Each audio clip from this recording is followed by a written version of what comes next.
Woo! Woo! Tiger! Woo!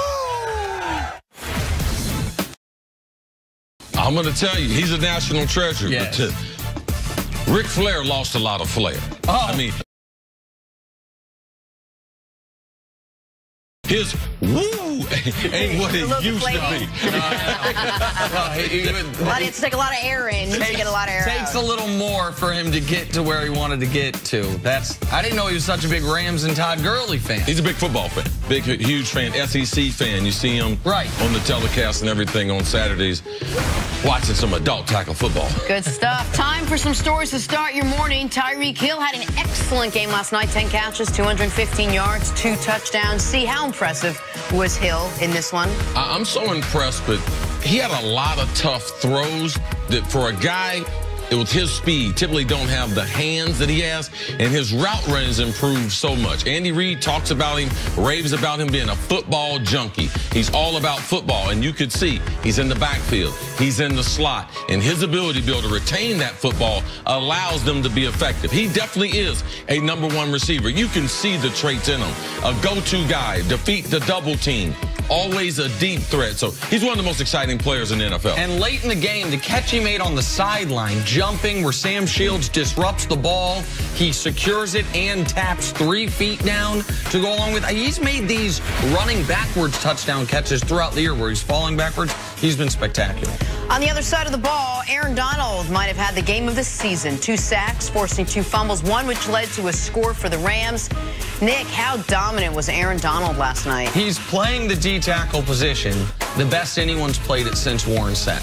I mean, that is the level he's playing at. I was talking to Chris earlier before the show about Johnny Randall, one of his teammates, who was the standard of his generation at D-tackle. I think he passed that off to Sapp, who we've waited a bit, but now it's Aaron Donald. He has been an absolute monster. 14.5 sacks this year for Aaron Donald. In between Johnny Randall, Hall of Famer, Warren Sapp, let's not forget about J.J. Watt. J.J. Watt, when he won that MVP, he moved up and down the line. But at defensive tackle, man, it's very, very rare that we've seen guys be able to take over the game. Shortest path to the quarterback is from that D-tackle spot. It's a luxury to be able to have one as special as Aaron Donald is. All right, moving on to LeBron James now, riding high off his tremendous win over Miami Sunday, where he dropped 51 points en route to a Laker win. So after beating his former team in Miami, he now heads to Cleveland to try to beat his other former team on Wednesday. In an article that came out yesterday, LeBron is quoted as saying he knew as soon as the Cavs traded Kyrie in the summer of 2017, that was the beginning of the end for everything. See, what was your reaction when you read what LeBron said? I mean, not surprised. I mean, it had gotten out that LeBron, from the beginning, when Kyrie had requested the trade privately, that LeBron was like, don't trade him. Like, don't listen to him.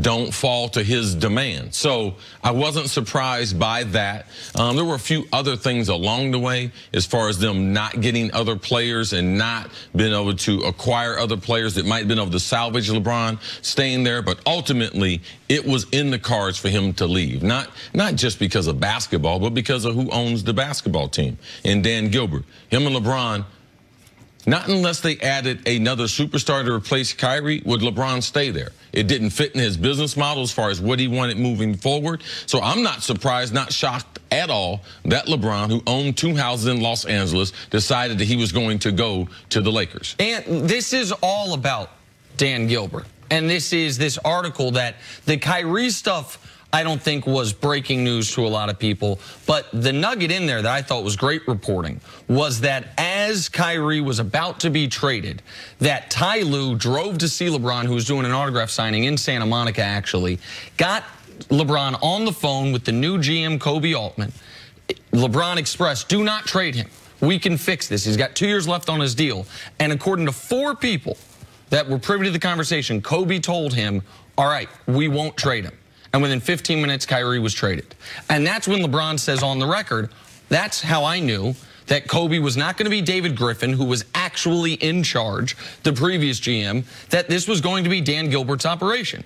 And it was that moment, I said all last year, that barring a Cavs championship, there was no way they could retain him.